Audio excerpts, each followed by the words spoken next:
What a beautiful day, but I'm not feeling too good. In fact, I'm actually feeling quite sad.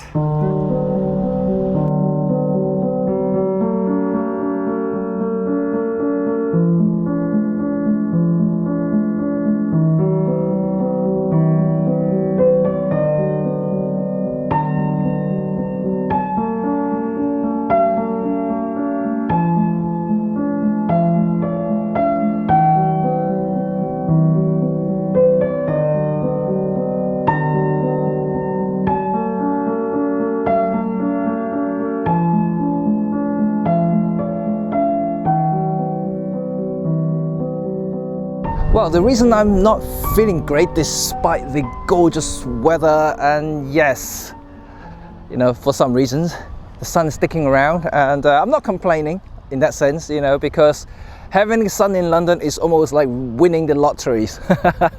Anyway, yes, I'm not feeling great only because most of you who follows, you know, this channel and myself, and you probably know that I do shoot films a lot, and I do like filming street photography using my my M6, Leica M6, and other film cameras, and so I have always been a film photographer. I trained and started as a film photographer, so you know, this is something that I you know, it's deep in my root, you know, and it's not something that I started recently. You know, it's been with me for the last 20 years, since the very beginning, since my mum gave me the very first point and shoot camera. So it has been a while, and so it's just a thing that recently Fujifilm has decided yet again to cut another film from their stock, and that's the Fujifilm Venus 800. So that's the 800 speed color negative,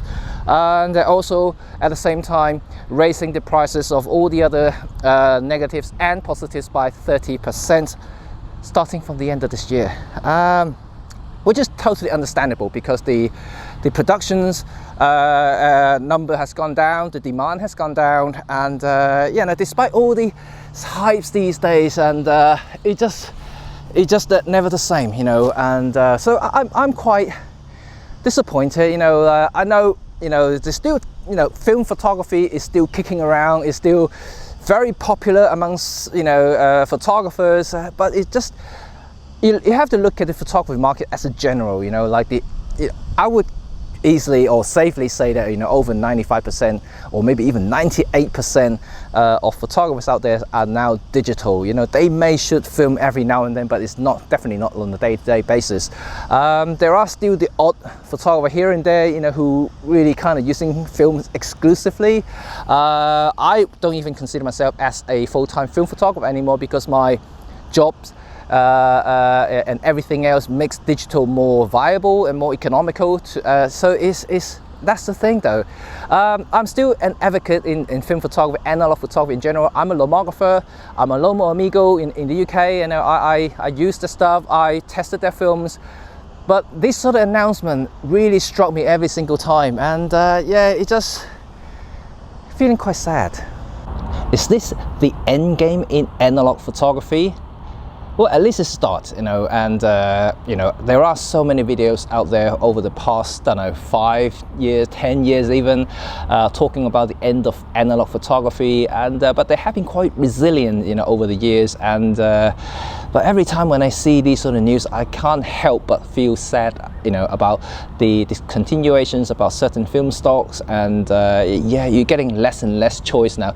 So in order to gain that feel and the look of it, you know, you kind of have to rely on some of the more modern what they call the film simulations, and in certain presets and things that you can buy these days to mimic that look from it. But you can never ever compare, you know, from a digitally converted film looking photographs to a genuine film negative developed print. You know, no way you can compare that, you know, and that's from the bottom of my heart. You know, there's something that is irreplaceable, so it's genuinely, I feel that it's a loss in every time when they cut something off, and so it's really sad in a way. Despite all the efforts by like a lot of the analog companies out there, well, primarily speaking, is only lomography.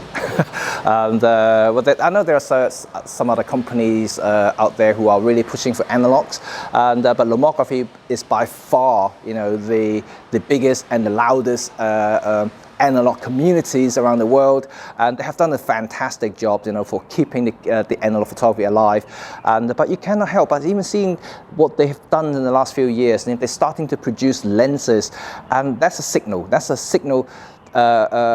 Seeing these long-term strategic solutions, because they know the film thing is slowing down, and the global demand will continue to shrink, and there will be some lomography like diehard fans or analog diehard fans out there who are basically resistant and to digitize themselves, so they will continue using analog stuff, but they're numbered, so it's something that is quite you cannot avoid, basically, and it's something that you have to be aware. And also, you can see what lomography has done in a few years now. Launching these lenses is trying to make sure that they can continue to survive as a company.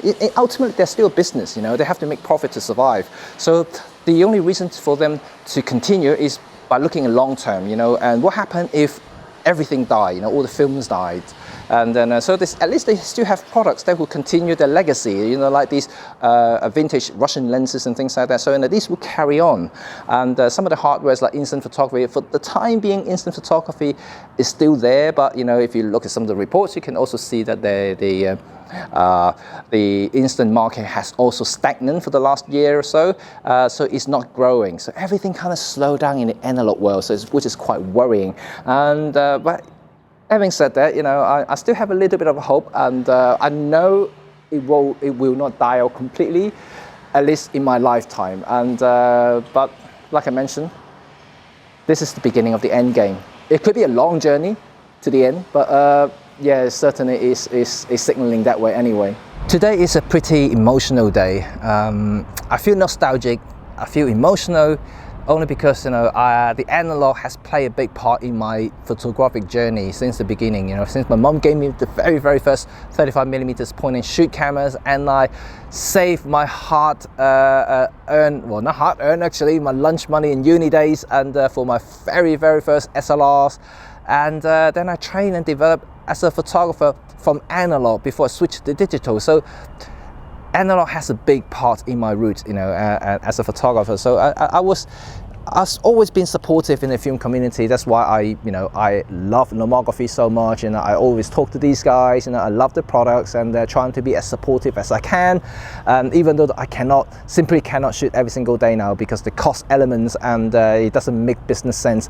And this is all to do with business, to be honest. And if I have a choice, and I would shoot film exclusively, and but yes, it's just way too expensive these days, from the film stocks purchasing and all the way to developing and printing. So yeah, I wouldn't say that I would ever become a commercial film photographer anymore.